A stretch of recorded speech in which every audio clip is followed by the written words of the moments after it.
Hi there, this is a video for geometry. It is chapter 3, section 5, proving lines parallel.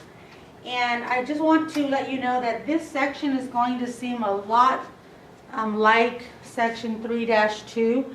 A lot of things are going to be vaguely familiar to you, but I do want you to be aware that there is one huge difference. And in 3-2, we were learning about different theorems theorems and postulates that occur when you have two parallel lines. So what I want to be clear about today is that we are not told that the lines are parallel. In 3-2, when we had diagrams like this, there were specific pink arrows on the lines indicating that the lines were parallel. And all of our theorems stated that if the lines were parallel, so that was the hypothesis, that was the condition that needed to be met first, the lines had to be parallel, then corresponding angles were congruent, then alternate interior angles were congruent, then consecutive interior angles were supplementary, and on and on and on. But the first thing that we had to establish was that the lines were parallel first. So in this lesson, everything's going to be backwards, and although it is going to be very similar, you have to be careful when it asks you to give the theorem that you actually call it the converse. So today we're going to see pretty much all of the converse theorems and postulates to what we did in 3-2. So the converse reverses the hypothesis and the conclusion. So in this case, we don't know that the lines are parallel.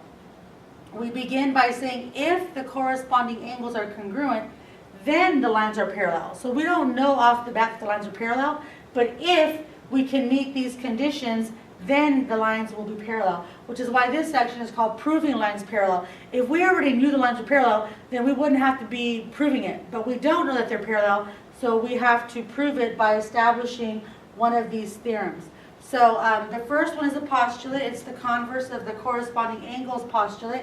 So it says that if corresponding angles are congruent, then we can establish or determine that A is parallel to B. So I have my example here of corresponding angles. So basically what we're saying is if angle 1 and angle 3 are congruent, or if angle 2 and angle 4 are congruent, or if 5 and 7 are congruent, or if 6 and 8 are congruent, because those are all 4 different pairs of corresponding angles, if any one of those pairs is congruent, then A is parallel to B. So here we have a construction, and I know that you don't like constructions, and I need you guys to bear with me because I have a very different compass than you do, and it's a little bit harder to work with, but especially when I have to be back and forth from the board to, whatever. But what I want to do right now, I'm not sure why it's saying it's disconnected, but what I want to do right now is show you how to do the construction. All right, so what we want to do is we want to construct a line that is parallel to line AB through a point that's not on the line. So basically what I want to do, what you're going to have to do in your homework, is they're going to give you a line, and they're going to give you a point like C that's not on the line, and they want you to draw a line that is parallel to AB, or to construct a line parallel to AB that passes through point C. So we know by looking at the diagram that the line should be somewhere around here, but we have to construct it using our compass. So that's what I have my compass for here. And so step 1 we're going to do, I kind of already got it started for you, but step 1 was to draw a line AB. So I just drew this arbitrary line and put point A and point B on it. I also already drew point C for you that's not on the line. And what I haven't done, and I'm going to do right now, is I need to draw AC, line AC. So basically what I need to do now is I need to, sorry about that, I need to connect, I need to draw a line AC. So I'm going to draw a line that's going through A and C. So I'm going to put this guy over here, and I'm going to draw what is now, line AC. That's the first step, is to do those 3 things. And so now, in step 2, we're going to copy angle BAC. So here's angle BAC, and we want to copy that angle. We want to do so in such a way that the vertex is going to be at C, okay? And it says labeled points of intersection D and E. And well, first of all, if you don't remember how we did constructions in the past, this is going to be a problem.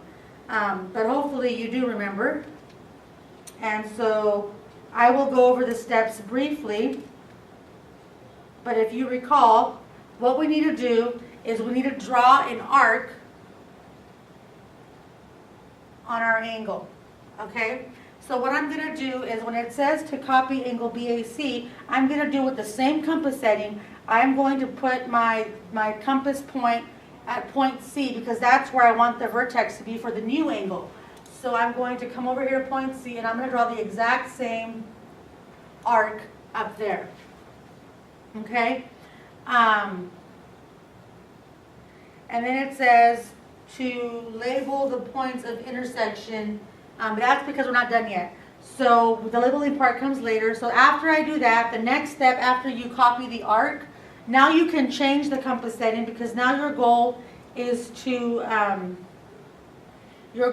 measure the mouth of the angle. So we're going to take the compass points and I'm going to put one here and the other point of my compass on the other point like that. And I'm going to measure, so now I'll tighten that up. So now I have measured the mouth of the angle like this, okay? So you see that? All right.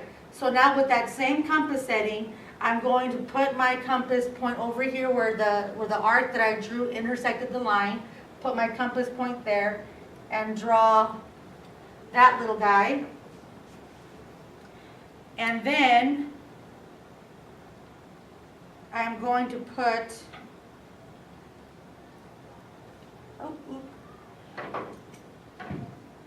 sorry, my compass is kind of falling apart here.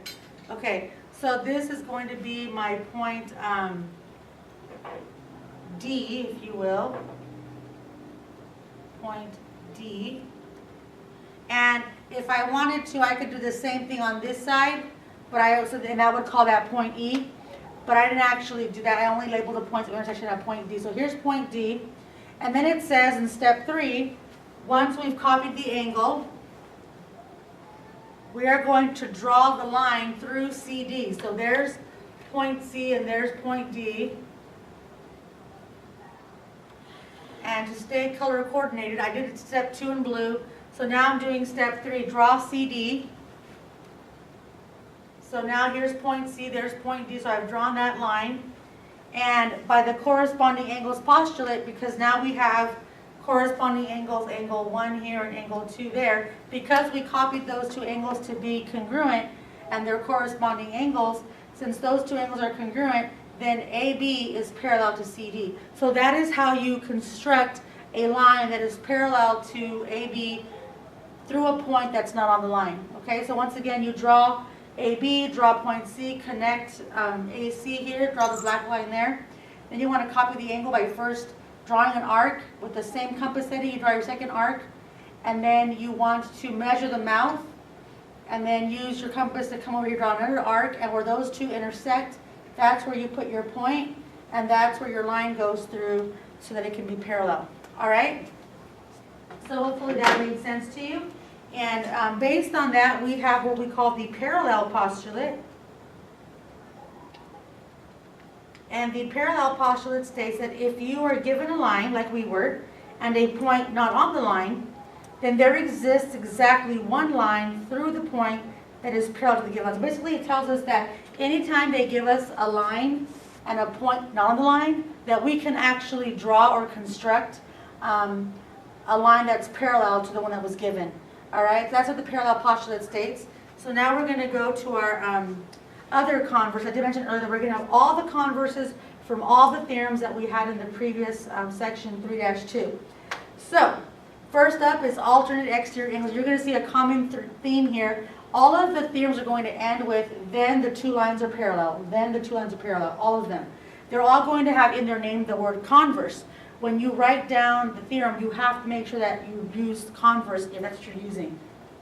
So the alternate exterior angles have an example over there on the right of what alternate exterior angles are. But basically it states that if alternate exterior angles are congruent, then the two lines are parallel.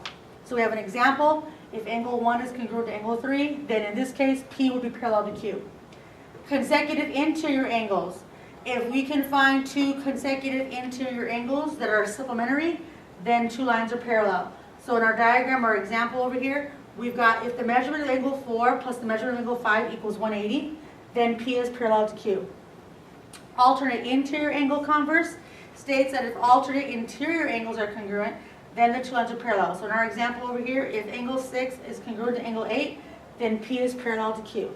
And then we have the perpendicular transversal converse, and that states that if two lines are perpendicular to the same line, then the two lines are parallel. So in our example, if P is perpendicular to R, as it shows in the diagram, and at the same time Q is perpendicular to R, then P is parallel to Q. But notice that none of our diagrams actually have parallel arrows, because we don't know that they're parallel until we have established one of these situations or scenarios, okay? So, here we go.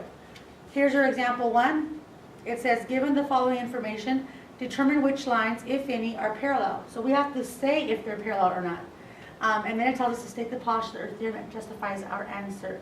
Okay, so just so that we're aware, I'm going to do A and B, this part here, this pink part, with this diagram, and then you're going to do A, B, C, D, E, and F with this diagram over here. So this diagram is for the do-it-yourself question, and this diagram here is for the example. So what we know in example 1 with part A is that it states that angle 1 is congruent to angle 6. I look at angle 1 and angle 6, and they're alternate exterior. But they're, the two lines that are in play here are line L and line N. Line N has nothing to do with angle 1 and angle 6. In other words, if we took line M out of the diagram, then all you would see is 1 and 2 and 5 and 6. And then P would be a transversal. So when it's asking us which lines would be parallel, since angle 1 and angle 6 are alternate exterior angles, and they happen to be congruent based on the information that they gave me, then that means that line L is parallel to line N, and our reason for that is the alternate exterior angles converse. You have to make sure that you write converse. If you just write alternate exterior angles, you're going to get the wrong answer. You're going to be marked wrong, and I want you to avoid that at all costs. So, okay, so then for part B, it says that angle 2 is congruent to angle 3. So angle 2 and angle 3, again in this scenario, line N matters not. In fact, if this wasn't even part of the diagram, then all you would care about is that 2 and 3 are on opposite sides of the transversal, and they're in between L and M. So the two lines that would be parallel in this case would be L and M. And this time our reason would be alternate interior angle converse. Alternate interior angles converse. Make sure that you put the converse there. If you don't put the converse, it will be wrong. All right, so now I want you to try A, B, C, D, E, and F, but remember that you're using that diagram over there for that example. And then we have example 2, and believe it or not, the section is really short. We only have 2 examples, so we already did one, and this is our final example. And so it says here, find the measurement of angle MRQ. So here's MRQ. That's this angle right here, which is labeled as 5x plus 7 degrees. If you can't read that, this is labeled 7x minus 21 degrees, and that's RPN. But it says here, we want to find the measurement of MRQ in such a way that A would be parallel to B. So here's A and here's B. So we don't actually know that they're parallel right now. They're not marked parallel. But we want to find the measurement of MRQ so that they will be parallel. Well, the only way that these lines will be parallel is if these two angles are congruent, because these two angles are alternate interior angles. And if you have a pair of alternate interior angles that are congruent, then by the converse of the alternate interior angles theorem, the lines will be parallel. So my goal is to find the x value that will make that happen. So we're going to do that now. So that means that I want 5x plus 7, which represents the measurement of angle MRQ, and it should equal the measurement of angle RPN. because those two angles are alternate interior angles and they need to be equal, therefore congruent, to make line A parallel to line B. So 5x plus 7 needs to equal 7x minus 21. So when it says show your work, they want you to show all your steps for the algebra here. So I'm going to subtract 5x from both sides. That'll give me 7 equals 7 minus 5 is 2x minus 21. Then we'll add the 21 to the other side. And then we'll get that 2x equals 28. And when we divide by 2, x will equal 14. So if the value of x is 14, then the measurement of angle MRQ will be 5 times 14 plus 7, and 5 times 14 is 70. So basically the measurement of MRQ needs to be 77 in order for this to be parallel. So there would be our final answer. So now I would like for you to try do it yourself number 2, and once you have done that, you will have completed your notes for this lesson, and I will see you in class, and thank you for watching.